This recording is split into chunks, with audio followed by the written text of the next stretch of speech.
பாரதி, உனக்கு எப்படி ஆறுதல் சொல்றதுன்னு எனக்கு தெரியலம்மா.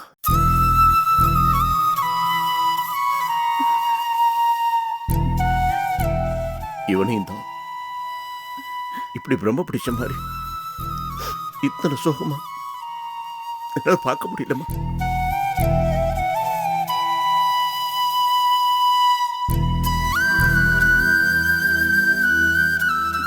மாமா, உங்களுக்கு ஒரு விஷயம் தெரியுமா?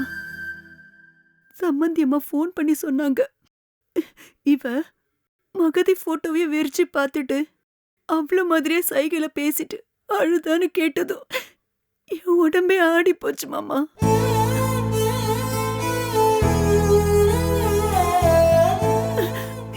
எனக்கு ரொம்ப பயமா இருக்கு மாமா.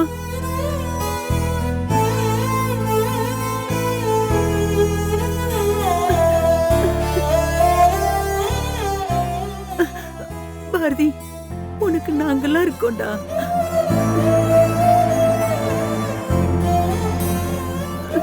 மனசு தேத்தி கூட செல்லும்.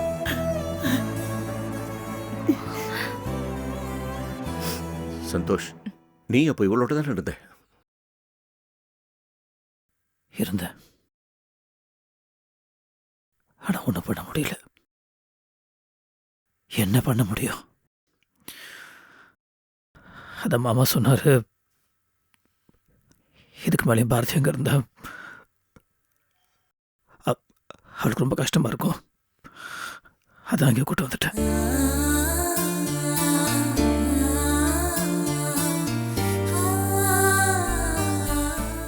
கண்ணா, லைஃப்ல இந்த மாதிரி பிரச்சனைகள் வரத்தாண்டா செய்யும். அதை தவிர்க்க முடியாது. Control your self.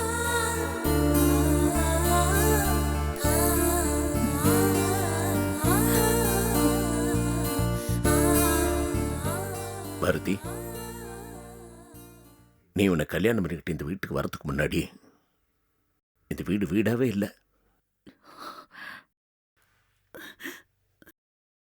ஒரே டிஜெக்டடா இருந்தது, சூன்யமா இருந்தது.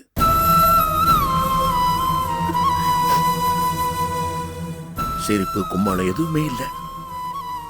நீ வந்த பிறந்தான் வீட்டுக்கு வெளிச்சம் வந்திருக்கு.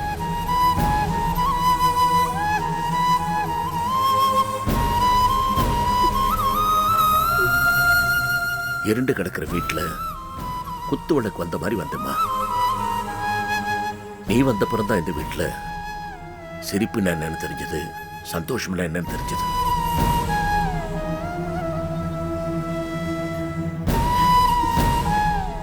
உன்னோட பரிசுத்தமான அன்பும் புத்திசாலித்தனமும் தைரியமா நீ எடுத்த சில நடவடிக்கைகளும் தான் இந்த வீட்டில் பல்வேறோட பிரச்சனையை தீர்த்து சந்தோஷத்தை கொடுத்துருக்குமா.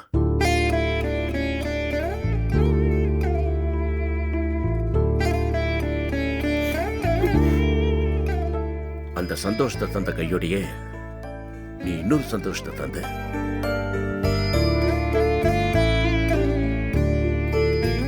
என் வீட்டில் இவ்வளவு நாள் கழிச்சு பேர குழந்தையோட பிறக்க போகுது.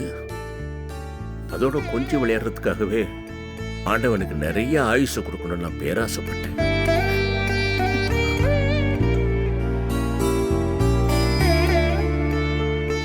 ஆண்டவனுக்கு அது கூட பொறுக்கல போல் இருக்கு.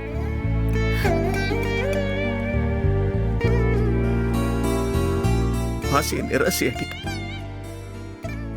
நான் வரும்னு நினைச்ச குழந்தைய இல்லாம ஆக்கிட்டான். உன் வீட்டில இருந்து உன் தங்கச்சி அந்த நல்ல ஆத்மாவை ஆண்டோ பறிச்சுட்டு போயிட்டான்.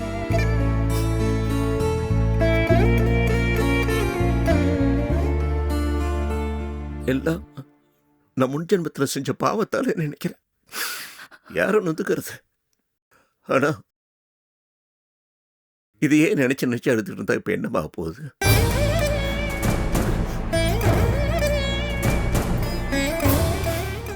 சொச்ச வேலையை கவனிக்க வேணா, சுகமோ துக்கமோ ஏத்துக்கிட்டு தாக விடும்.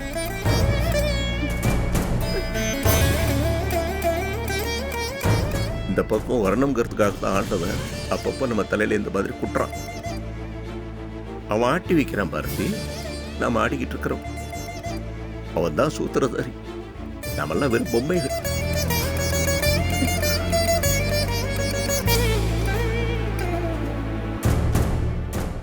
பாரதி, உன்னை இப்படி பார்க்கறதுக்கு ரொம்ப கஷ்டமா இருக்குமா? உன் முகம் ரொம்ப மங்களகரமான முகம். உன் முகத்தை பார்த்தா மற்றவங்களோட துக்கமெல்லாம் மறைஞ்சு போயிடும். நீ எப்படியாவது ஒன்று சுதாரிச்சுக்கணுமா? நீ இப்படி எப்போ அழுதுகிட்டே இருந்தா என்னால் பார்க்க முடியலம்மா. நீ இப்படி இருக்கக்கூடாது. சேரப், தைரியமா இருமா. கடவுள் எல்லாத்தையுமே என்கிட்ட இருந்து பறிச்சுட்டானே மாமா. நான் எனக்காக மட்டும் வாழறவளா இருந்தா இதோட என்ன முடிச்சுக்குவேன். விதி ரொம்ப மோசமா விளையாடிடுச்சு. என்ன தேத்திக்க நான் முயற்சி பண்றேன் மாமா. பாரதி, நான் இருக்கேன்டா, உன் கூடவே இருப்பேன். என் செல்லத்தை நான் கைவிட்டுட மாட்டேன்டா. அனி, நீங்க தான் இந்த குடும்பத்துக்கே நம்பிக்கை.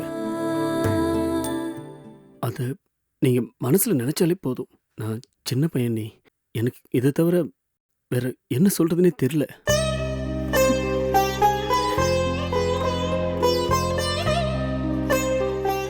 சந்தோஷ்,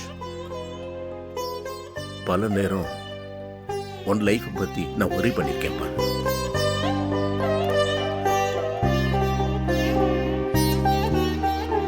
ஆனா முதல் முறையா என் மனசுல ஒரு பயம் வந்திருக்கு.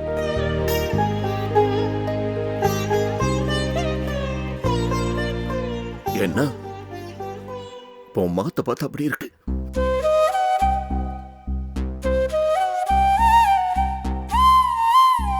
வாழ்க்கைங்கிறது எப்போ ஒரே சீரா இருக்காதுப்பா.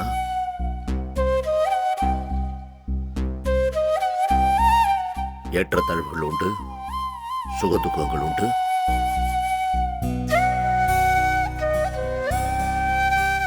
எப்படி வியாபாரத்துல லாபமும் நஷ்டம் இருக்குதோ அந்த மாதிரி லாபம் வரும்போது எகிரி குதிச்சு நஷ்டம் வரும்போது நொந்து போனா நல்ல வியாபாரியா இருக்க முடியாதுல்ல.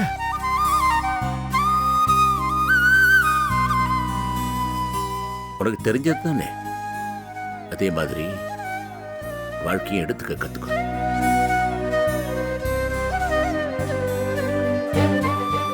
சுகமோ துக்கமோ இந்த சமமா எடுத்துக்க ஒரு பக்குவம் வரணும். அதை டெவலப் பண்ணிக்க. அப்செட் ஆகிறது ஏற்க தான், ஆனா குவிக்கா ரெக்கவர் ஆயிடணும்.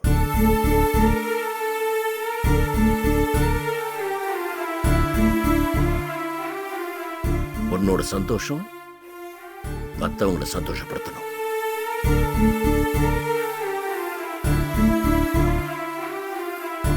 ஆனா உன்னோட துக்கம் மற்றவங்களை அஃபெக்ட் பண்ணக்கூடாது.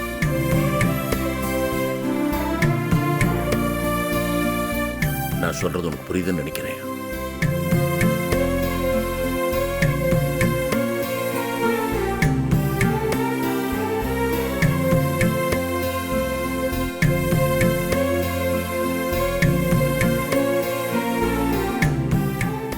சிவாமி, எவ்வளவு நாள் இப்படி தூக்கத்தோடு இருக்கிறது? காலையில் நான் கண் விழிக்கும் போது இவளை இந்த மாதிரி பார்க்கக்கூடாது.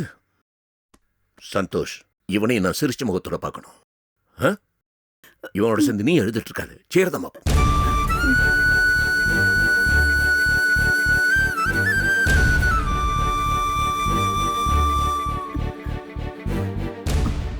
பாரதி, வாடா வா.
சந்தோஷ் வந்துட்டான் போல இருக்கு. சந்தோஷ் மட்டும் இல்ல, பாரதியும் வந்திருக்காங்க.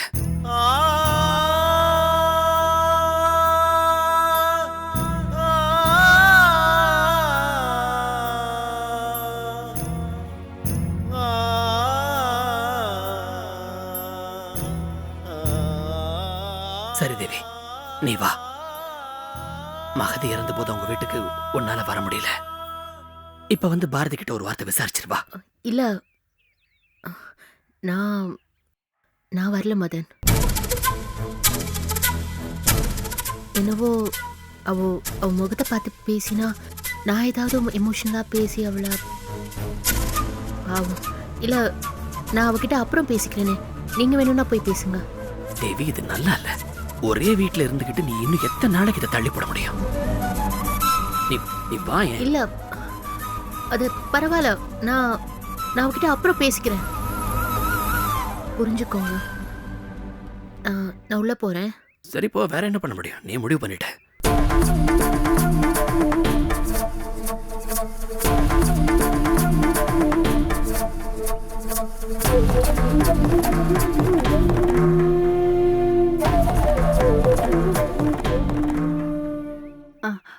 பாரதி, தேவி மாப்பிள்ளையும் வந்துட்டாங்கம்மா.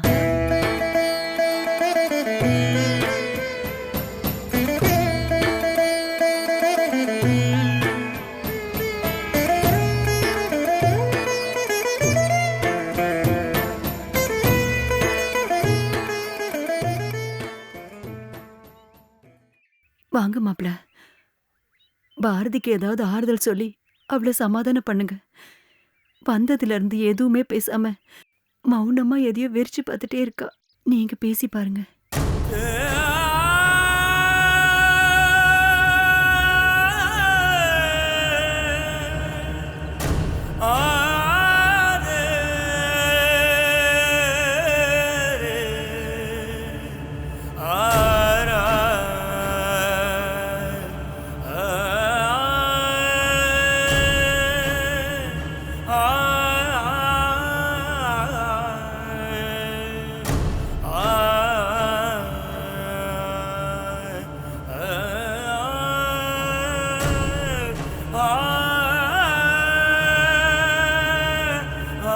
பாரதி,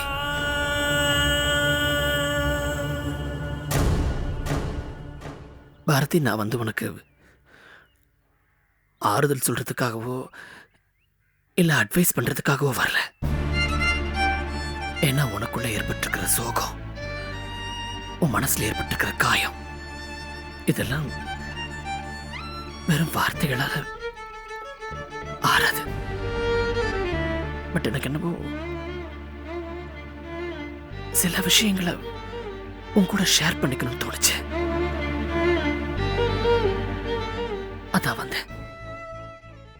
உனக்கு ஞாபகம் இருக்கா இல்லையான்னு எனக்கு தெரியல. நாம 2 பேரும் பழகின நாட்கள்ல நீ வந்து மகதியை பத்தி தான் நிறைய பேசுவ. மகதி வந்து வாய் பேச முடியாத ஒரு ஸ்பெஷல் சைல்டு மட்டும் இல்ல. She is something special. மகதியை நாம் பார்க்காத போதே, எனக்கு அவ பரிச்சயமாகாத போதே எனக்குள்ள அவ மேல ஒரு நல்ல அபிப்பிராயம் வந்துச்சு. எனக்கு வந்து அவளை ரொம்ப பிடிச்சிருந்துச்சு. அவளை பார்த்து பழகாத எனக்கே அவ்வளவு பிடிச்சிருந்துச்சுன்னா உனக்கு அது என்னமா தெரியல பாரதி. ரொம்ப நல்ல விஷயங்கள்லாம் இந்த உலகத்துல ரொம்ப நாள் இருக்கிறது இல்ல. உன்னதமானவர்கள் எல்லாம் இந்த உலகத்துல ரொம்ப நாள் வாழ்றது இல்ல. எல்லாரும் ரொம்ப சின்ன வயசுலயே போயிடுறாங்க. ஜீசஸ், விவேகானந்தர், மகாகவி பாரதியார், இப்படி எத்தனையோ பேர். என்னடா இவங்களோட எல்லாம் மகதியை கம்பேர் பண்றானேன்னு பாக்குறியா? மகதி சாதாரணமான பொண்ணு இல்ல பாரதி, தேவதை. அன்பை மட்டுமே நமக்கு உணர்த்துறதுக்காக ஆண்டவனால பூமிக்கு அனுப்பி வைக்கப்பட்ட தேவதை.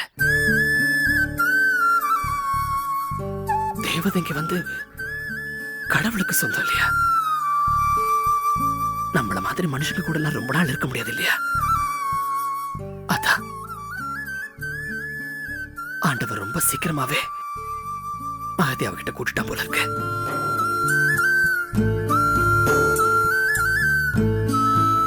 பாரதி, இதே மாதிரி ஒரு சோகம், கிட்டத்தட்ட இதே மாதிரி ஒரு விஷயம் வந்து என் லைஃப்லயும் நடந்திருக்கு. அப்ப நான் வந்து சின்ன பையன். எங்க அப்பா வந்து எப்பவும் எங்க ஊர்ல இருந்து டவுனுக்கு சந்தைக்கு போனாலும் என்னை கூப்பிட்டு என் கண்ணத்துல ஒரு முத்தம் கொடுத்து, கதிரு, அப்பா டவுனுக்கு போயிட்டு வரேன்டா, என்னடா கண்ணு வேணும் உனக்கு அப்படின்னு கேட்பாரு.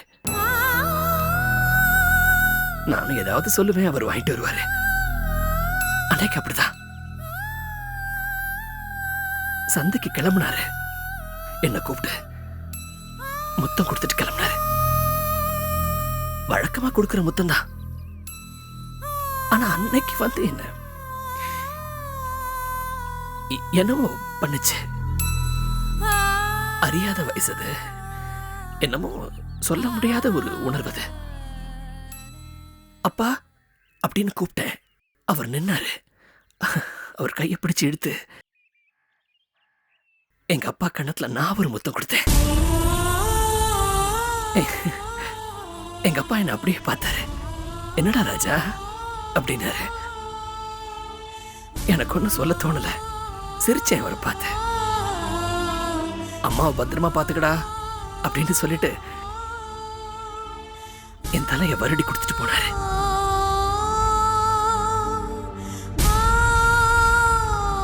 ஆனா அன்னைக்கு போனவர்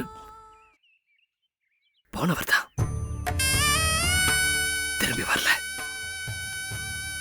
சந்தையில இருந்து திரும்பி வர வழியில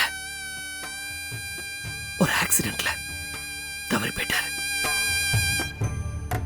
அன்னைக்கு எங்க அப்பா எனக்கு கொடுத்ததுதான் அவர் எனக்கு கொடுத்த கடைசி முத்தம். அன்னைக்கு நான் அவருக்கு கொடுத்ததுதான் நான் எங்க அப்பாவுக்கு கொடுத்த முதல் முத்தம்.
இது என்னமோ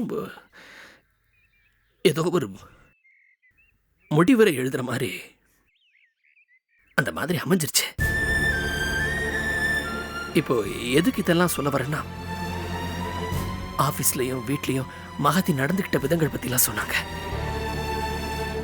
சந்தோஷ் உங்க வீட்டுல தூங்க முடியாம கஷ்டப்பட்ட போது மகதி அவளுடைய சேமிப்புல வச்சிருந்த காசு எல்லாத்தையும் எடுத்துட்டு போய் சந்தோஷுக்காக பெட் வாங்கி கொடுத்தது. தன் கையால சமைச்சு அதை கொண்டு வந்து ஆபீஸ் இருக்கிற எல்லாருக்கும் அன்போட பரிமாறினது. பாரதி, இது எல்லாமே வந்து ஏதோ ஒரு விஷயத்துக்கு முடிவுரை எழுதுற மாதிரியே அமைஞ்ச மாதிரி இல்ல. இதுக்கு தான் சொன்னேன், என் லைஃப்ல நடந்ததுக்கும் இதுக்கும் ஒற்றுமை இருக்கிற மாதிரி இருக்குன்னு. பாரதி, இதெல்லாம் வந்து நம்மள மீறி நடக்கிற விஷயங்கள். சில விஷயங்கள் நம்ம சக்திக்கு மீறி நடக்கும். அதை நம்மளால ஒண்ணும் பண்ண முடியாது. பிறக்கிறதும் இறக்கிறதும் அது கடவுளுடைய முடிவு. நம்ம எல்லாம் சாதாரணமான மனுஷங்க. எல்லாத்துக்குமே ஒரு காரணம் இருக்கு பாரதி.